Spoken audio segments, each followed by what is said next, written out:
Je suis Maude et tu écoutes l'épisode 72 du podcast S'élever en même temps que son enfant. Dans l'épisode d'aujourd'hui, j'aimerais t'aider à prendre conscience que la position dans la fratrie de ton enfant peut influer son comportement, sa personnalité, et j'aimerais te donner quelques pistes, savoir comment adapter toi, ton comportement en tant que parent pour mieux accompagner ton enfant. Salut et bienvenue sur le podcast S'élever en même temps que son enfant. Je suis Maude, coach certifié chez Mercredi, mais surtout maman de 3 enfants. Sur ce podcast, je t'aide à conjuguer la bienveillance avec la réalité de ton quotidien de maman. Utiliser ton choix d'une parentalité bienveillante comme un accélérateur de ton propre développement personnel. T'aider à changer de regard sur les situations que tu vis avec ton enfant pour t'en servir, pour grandir et apprendre sur toi. Salut, je suis contente de te retrouver pour cette saison 3 déjà du podcast et le premier épisode solo. Le premier épisode solo où j'aimerais aujourd'hui te parler de la fratrie.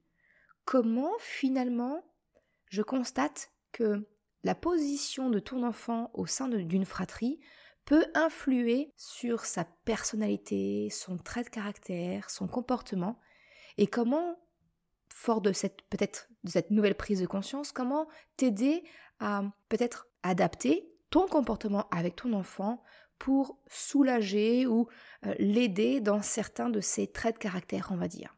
Et tu vas me dire, oui mais Maude, moi j'ai pas une grande fratrie, j'ai peut-être un enfant unique, en quoi ça va m'aider ?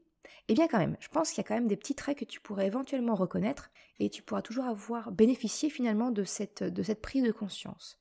Et l'autre cas que j'aimerais te proposer, c'est peut-être aussi de voir comment toi, en tant qu'enfant, dans ta famille, peut-être que tu fais partie d'une fratrie et peut-être de mieux identifier quel rôle tu as joué, quel rôle ton frère ou ta sœur a joué également, comment vous vous positionnez, si vous vous reconnaissez ou non dans certains des traits de caractère que je vais te partager. Ça peut être également une question intéressante pour mieux te connaître, encore une fois. Allez, trêve de blabla, on va directement dans le vif du sujet, j'ai envie de te dire, parce que oui, j'ai ce sentiment que, en fonction de la position dans la fratrie, ton enfant peut avoir un comportement, une personnalité qui peuvent éventuellement varier. Alors le sujet de la fratrie, c'est quelque chose que j'ai déjà abordé sur le podcast, dans l'épisode 17, où je te partage finalement les 7 erreurs classiques que l'on peut faire en tant que parent et qui peuvent être à l'origine la source de tension entre nos enfants. Je te mettrai, comme d'habitude, tous les liens en description de cet épisode et tu peux également les retrouver sur le site mercredi.com dans l'article qui sera rédigé et associé à cet épisode. Bref, pour en revenir à l'épisode d'aujourd'hui, j'aimerais finalement aller un cran plus loin et potentiellement t'aider à prendre conscience qu'effectivement la position d'un enfant dans la fratrie peut influer sur sa personnalité, son comportement et également ta façon à toi de réagir avec lui. Parce que je pense vraiment, tu le sais, que tout changement passe nécessairement par une prise de conscience. Alors, si cet épisode d'aujourd'hui peut te permettre cette prise de conscience, j'ai envie de te dire, j'ai fait mon job, c'est bon, je suis contente de moi. Non, trêve de rigolade, j'aimerais vraiment te permettre de te donner encore quelques clés supplémentaires pour te permettre d'œuvrer dans le sens d'une meilleure relation entre toi et ton enfant et de vraiment continuer à travailler cette relation de confiance et de coopération. Le point de départ de ma prise de conscience, c'est parti finalement du constat de ma vie. C'est-à-dire, moi je suis issue d'une famille où j'ai un petit frère, nous sommes 2, et je me rends compte qu'on est finalement, alors on a des valeurs communes bien entendu, mais quand même on est franchement assez différents, et pourtant on a été élevés par les mêmes parents, avec la même éducation, les mêmes règles, les mêmes valeurs. Et j'ai longtemps mis finalement notre différence liée à l'écart d'âge que l'on a. Parce qu'on a 10 ans d'écart, alors oui, c'est pas rien, et forcément, nos parents n'étaient pas eux-mêmes les mêmes quand ils nous ont élevés, Donc j'ai toujours mis ça sur ce dos-là, en fait, quelque part. Et puis je suis, moi, devenue maman de 3 enfants qui sont d'âge, on va dire, assez rapprochés. Il y a moins de 5 ans entre mon aîné et mon dernier. Et pourtant, force est de constater qu'avec les mêmes gènes, la même éducation, avec mon mari, on fait face à 3 caractères, 3 personnalités complètement différentes avec mes enfants. Alors bien sûr, ils sont uniques, mais pour le coup, il y a vraiment des personnalités, des façons de faire, des comportements qui sont relativement opposés. J'ai un casanier et un autre enfant qui est vraiment... C'est ma fille, si elle pouvait vivre dehors en permanence, voilà. Donc il y a des choses comme ça que je n'arrive pas vraiment à expliquer et ça m'a posé question. Et puis, j'ai découvert sur les réseaux sociaux, sur Instagram, le compte de TJ Terrien. Alors, je le prononce très très mal, c'est un Américain. Je te mettrai son compte Instagram également en lien, parce que sincèrement, c'est à mourir de rire. Il vulgarise comme ça les relations familiales dans une fratrie de 3 enfants, en montrant d'une même situation comment va réagir l'aîné, l'enfant du milieu et le petit dernier. Et moi, ça me fait beaucoup rire. Et c'est venu quelque part, j'ai envie de te dire, nourrir le constat, mes réflexions. Et finalement, tout ça, ça a pris sens. J'ai pris conscience de tout ce que je vais te partager aujourd'hui. En fait, à partir de mon expérience, je me suis effectivement aperçue que selon la position de mon enfant dans la fratrie, un trait de caractère, de personnalité allait ressortir beaucoup plus marqué. Et c'est vraiment les vidéos humoristiques de TJ qui sont venues renforcer cette prise de conscience. Alors qu'on soit bien d'accord, ce que je te partage ici et dans la suite, clairement, ce sont des généralités. Et bien évidemment que chaque enfant est unique. Je souhaite simplement te partager mes observations pour te donner des pistes et peut-être quelques prises de conscience. Je ne souhaite absolument pas décrire des fausses vérités telles que l'aîné, il est comme ça, un second enfant, il a tel comportement, le petit dernier, il est comme ça. Non, vraiment, mes propos, ils sont vraiment à prendre pour ce qu'ils sont. Des simples observations. Mais ce ne sont en aucun cas des vérités absolues. Je te laisse prendre donc ce qui te semble te parler, qui semble avoir du sens pour toi, mais je ne dis absolument pas que tous les enfants réagissent ainsi et sont de telle ou telle façon. Qu'on soit bien d'accord sur ce que je vais te partager. Alors, maintenant que cette petite précision est faite, rentrons dans le vif. Si on parle de l'aîné de la fratrie, en fait, ton premier-né, ton aîné, c'est celui avec lequel on découvre notre parentalité. On teste, ça vient nous confronter, on apprend, on ajuste. Finalement, un premier-né, il bénéficie de toute notre attention des 2 parents et dès le début de sa vie. C'est-à-dire que, au début, j'ai envie de te dire, il est enfant unique, donc, il y a le regard des 2 parents qui sont focalisés en permanence sur lui. On est très attentif, on lui donne plein d'attention. Et même quand la famille s'agrandit et qu'il y a un frère, une sœur ou plusieurs qui arrivent derrière, il n'empêche que l'aîné bénéficie toujours de ce supplément, j'ai envie de dire, d'attention parce que il va être le premier à faire des choses. C'est le premier qui va savoir marcher, qui va savoir lire, qui va savoir parler, On apprend en même temps que notre enfant grandit. Et donc, on va découvrir des nouvelles choses. Même s'il n'est plus l'enfant unique, on va quand même avoir une certaine forme d'attention particulière parce que il va nous présenter des nouveaux challenges, des nouvelles connaissances. Ça va faire appel à de nouvelles compétences chez nous. Donc, il y a toujours ce côté où l'aîné dispose de un peu plus, en tout cas, d'attention de la part de ses parents.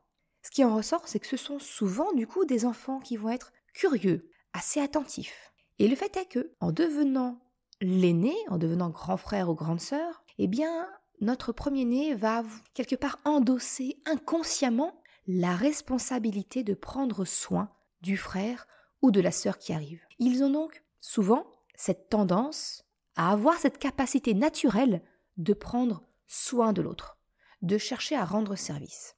Et ça, TJ, dans ses vidéos humoristiques, il présente les aînés comme des enfants serviables, responsables, attentionnés. En quelque sorte, tu sais, c'est un peu les bons élèves. C'est vraiment le stéréotype de l'enfant parfait, j'ai envie de te dire, quelque part. Si on regarde le second, ou si tu as une fratrie qui est supérieure à toi, les enfants du milieu, on va dire, d'accord ? pour l'ensemble de la fratrie qui suit derrière, eh bien, ce sont des enfants qui sont nés ensuite et qui sont dans la mêlée de la fratrie. Donc, ils vont souvent avoir un besoin d'attention. Ils vont avoir besoin d'attirer l'attention parce qu'elle est moins naturelle. Parce qu'il y a un autre enfant qui est déjà présent et donc l'attention, on va la dispatcher. Dès le début de leur vie, ce sont des enfants qui ont dû partager le temps de leurs parents, de leurs jouets, peu importe, ils doivent partager. Et ça, j'ai envie de te dire, j'en ai fait l'amer constat en donnant naissance à mon 3e enfant. Je savais déjà que l'enfant du milieu peut souffrir d'un manque d'attention, parce que justement, il n'est pas le premier et il n'est pas non plus le petit dernier. Et ça, c'est quelque chose que j'ai voulu faire attention, parce que je le savais, à la naissance de mon 3e, j'ai particulièrement fait attention à ma fille, qui était la numéro 2. Et pourtant, je me suis pris une grosse claque, parce que le constat était très clair. Quand j'ai voulu partager des photos de ma famille, eh bien, j'avais plein de photos de mes 3 enfants. J'avais plein de photos de mon aîné. J'avais naturellement plein de photos de mon petit dernier, qui était nouveau-né. J'avais également plein de photos de 2 de mes enfants ensemble. Par exemple, mon grand et ma fille ensemble, ma fille et mon petit dernier ensemble. Par contre, trouver des photos de ma fille seule, celle du milieu de la fratrie, eh bien j'ai dû remonter sur plus de 6 mois de photos pour en retrouver une seule. Ce que je veux dire par là, c'est que comme quoi, on a beau avoir conscience des choses, c'est pas pour autant plus facile d'y faire attention et de ne pas tomber dans le piège. Donc oui, un enfant du milieu, le second, il a tendance à rechercher l'attention. Il a ce besoin, ce grand besoin, j'ai envie de te dire, d'attention, d'attirer le regard sur eux, même si ce n'est malheureusement pas toujours de la bonne façon. Ça, tu te rappelles peut-être, je t'en ai parlé dans l'épisode bonus numéro 5 du podcast, où je te parle du besoin d'attention des enfants. Bref, pour en revenir à nos enfants du milieu, eh bien, ce sont souvent des enfants très créatifs, qui vont tester beaucoup de choses, expérimenter. Ils peuvent même paraître turbulents, bruyants pour le coup. Et oui, parce qu'ils cherchent à attirer le regard, à attirer l'attention. Et si je reprends le conte de TJ, lui, il représente l'enfant du milieu par le foufou, le comique de la famille. En fait, c'est l'instinctif brut. Et j'avoue que ça colle assez bien avec ce que je constate autour de moi et dans ma propre famille. Parce que oui, ma fille, qui est donc ma 2e, elle est sans filtre. C'est la première partante pour tester n'importe quoi, n'importe quelle activité, n'importe quelle sortie. Elle invente des tas de choses dont je n'avais même pas idée qu'on puisse imaginer. Donc oui, les 2e ont une imagination débordante. Ils font du bruit pour se faire voir, se faire entendre, pour exister au milieu de la mêlée. Portons notre regard maintenant sur le petit dernier. Eh bien, les petits derniers, ils grandissent naturellement avec des enfants au-dessus d'eux. Ça veut donc dire que, très naturellement, ils vivent une forme de domination naturelle par les parents et qui va être renforcée par les aînés. Parce que, oui, c'est le petit dernier. Il est dans la dernière position de la famille. Et ça, c'est ce que j'ai également observé au sein de ma famille, dans le comportement de Krapopoulos. Alors, tu le sais, moi, je mets en avant la coopération et j'évite autant que possible la domination avec mes enfants. Et du coup, j'ai eu vraiment du mal à comprendre cette phase d'affirmation ultra poussée, ultra marquée qu'a eu mon petit dernier. Jusqu'à ce que, j'observe le fonctionnement de ma fratrie. Comment mes enfants fonctionnent ensemble, comment ils jouent ensemble, comment ils interagissent ensemble. Et finalement, j'ai constaté que Krapopoulos, c'est la dernière roue du carrosse. Il se doit de suivre les indications, les jeux de ses frères et sœurs. Et donc, naturellement, il est dans une position de dominer. Et ça, il l'a compensé avec une phase d'affirmation beaucoup plus marquée que ses frères et sœurs. C'est son moyen, finalement, pour pallier à cette domination ressentie. Et ça a été jusqu'au point où, effectivement, il tapait vraiment beaucoup plus que ses frères et sœurs. Il avait une forme de colère latente, permanente, et même à l'école, au point où on a eu des remarques quant à son comportement. Alors, autant dire que, ça fait pas plaisir. Mais j'ai pas voulu, gronder mon fils, en rajouter une couche. J'ai essayé de comprendre pourquoi est-ce qu'il avait cette colère permanente, pourquoi est-ce qu'elle s'exprimait en poussant, en tapant les camarades, ses frères, ses sœurs. Bah ouais, tu le sais bien, moi mon truc à moi, c'est les émotions. Alors, j'ai appris à mon fils à accueillir cette colère qu'il avait en permanence et surtout à écouter le message de sa colère pour comprendre pourquoi elle était là et comment on pouvait agir en amont. Je fais une parenthèse, et c'est exactement ce que je t'apprends à faire pour toi, pour ton enfant également, dans la formation pour mieux vivre ses émotions. Bref, mon fils, je lui ai appris à écouter sa colère, quel était son message derrière.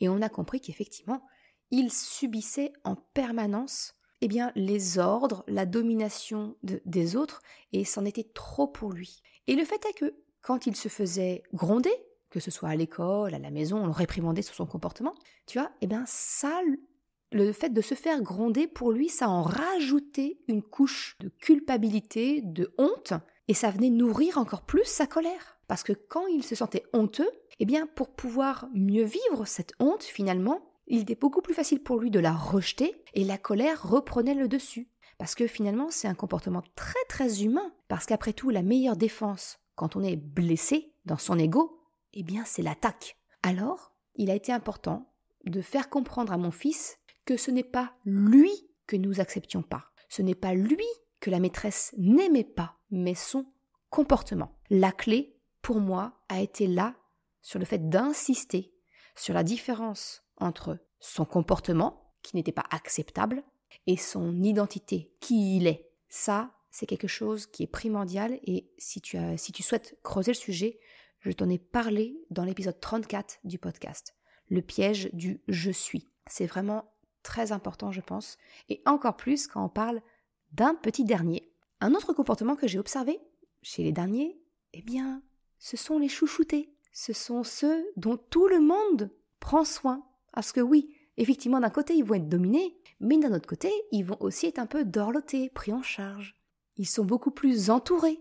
Moi, je vois quand je demande quelque chose à Krapopoulos, comme par exemple ranger ses affaires, son frère et sa sœur vont souvent avoir tendance à vouloir l'aider pour faire pour lui, pour aller plus vite. Et franchement, ça n'aide pas du tout mon fils à prendre ses responsabilités et prendre sa part dans la vie de la famille. Et encore une fois, TJ, donc du compte Instagram TJ_terrien, lui, il représente le petit dernier par l'enfant le plus assisté, pour qui on fait à la place et qui devient un peu le pacha de la maison. Voilà ce que je voulais te présenter. Maintenant que peut-être tu vois les choses sous un autre jour, tu as une certaine prise de conscience, j'aimerais t'aider à comprendre comment tu pourrais, toi, adapter ton comportement en tant que parent pour venir compenser finalement certains petits traits de personnalité de ton enfant en fonction de sa position dans la fratrie. Alors l'aîné, tu l'as compris, pour moi, c'est vraiment l'enfant qui va porter le plus de poids sur ses épaules. C'est celui qui va se sentir responsable des autres, de son frère, de sa sœur. Pour moi, il est alors très intéressant de lui permettre de rester un enfant, d'accepter de faire des erreurs, de ne pas être l'exemple pour les autres enfants. Il n'a pas à être un enfant parfait. Ce que j'aimerais te proposer donc, c'est de prendre conscience de ne pas demander à ton aîné peut-être de surveiller son frère ou sa sœur, de ne pas lui demander d'être le modèle pour son frère ou sa sœur, mais plutôt de lui demander d'adopter un comportement acceptable juste parce que c'est celui qui est attendu, pas parce que c'est l'aîné et que son frère ou sa sœur va prendre exemple sur lui. Non, c'est juste parce que c'est le comportement acceptable que tu attends dans la vie de la famille, sans en rajouter, sans insister finalement sur les conséquences du modèle qu'il pourrait être pour les autres enfants de la fratrie. L'enfant du milieu, le second. Alors, clairement, pour le second, on est bien d'accord, je pense que tu l'as compris quand je t'ai décrit le fonctionnement d'un enfant qui est positionné en second dans la fratrie, c'est de mettre l'accent sur l'attention qui est portée à cet enfant, à lui et à lui seul. C'est prendre conscience que les moments en tête-à-tête sont encore plus importants pour les enfants qui sont dans le milieu de la fratrie finalement. C'est vraiment quelque chose dont ils ont cruellement besoin. Alors afin de lui donner l'attention qu'il recherche, et cela c'est vraiment dans le but de finalement lui donner l'attention qu'il recherche inconsciemment, sans pour autant que notre attention lui soit donnée dans ces moments de folie. Parce que non, il n'a pas besoin de faire le clown, de faire rire tout le monde pour avoir notre attention. Non, il n'a pas besoin de faire le plus de bruit possible, le plus de bêtises peut-être possible pour attirer l'attention. Tu vois, c'est finalement de montrer à ton enfant que il peut disposer de l'attention des autres, de l'attention de ses parents, sans avoir besoin d'endosser ce rôle. Le petit dernier.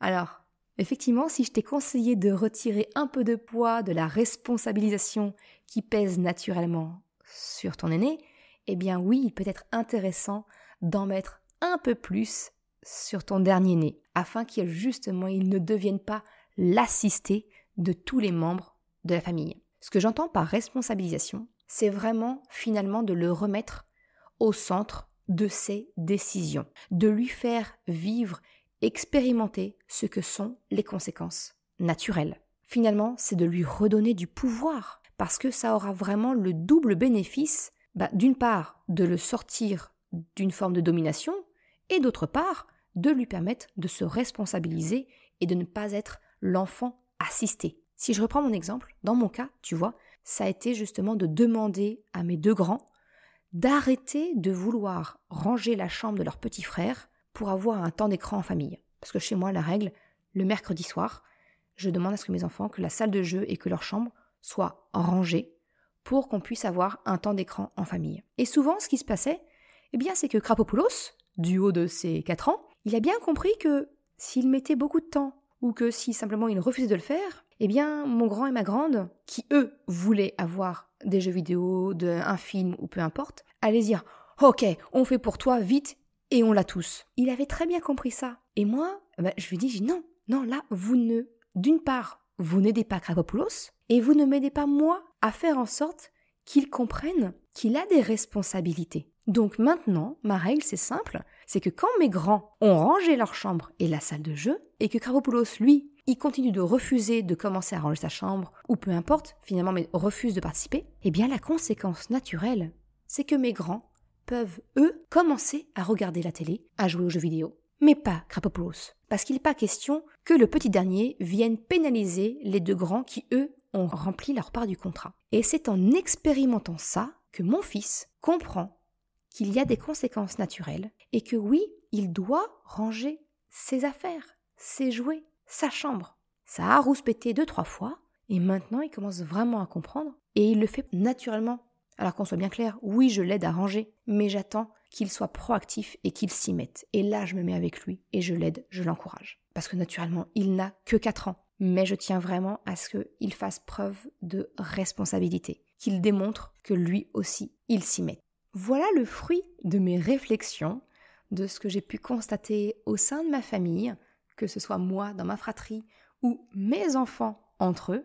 Encore une fois, naturellement, tout ça c'est à adapter à ton enfant, à ton histoire. Mais je me dis que peut-être ça peut t'aider à mieux percevoir, peut-être les rouages de ta propre enfance, mais aussi t'aider à adapter ton comportement à ton enfant en fonction de ce que tu constates. Peut-être qu'il a un besoin d'attention, un besoin de plus de légèreté. Ce que j'entends par là, c'est moins de pression telle que je l'ai décrite chez l'aîné, ou peut-être un peu plus de responsabilisation si ton enfant a un comportement plus proche du petit dernier. Voilà ce que je voulais te partager aujourd'hui. Merci d'avoir écouté cet épisode jusqu'à la fin. Tu retrouveras les liens mentionnés en description de l'épisode ou bien dans sa retranscription sur le site merrecredi.com. Si tu as aimé cet épisode, s'il t'a été utile, je t'invite à le partager, à en parler autour de toi. Ou, si le cœur t'en dit, de me laisser un commentaire et une note de 5 étoiles sur Apple Podcast ou Spotify. Cela me permet de faire connaître le podcast et m'encourage à progresser. Un grand merci à celles et ceux qui prennent le temps de le faire ou de m'envoyer un message privé si leur plateforme d'écoute ne le permet pas. Je te souhaite une excellente journée, après-midi, soirée, quel que soit le moment où tu écoutes et je te dis à la semaine prochaine pour un nouvel épisode. Ciao!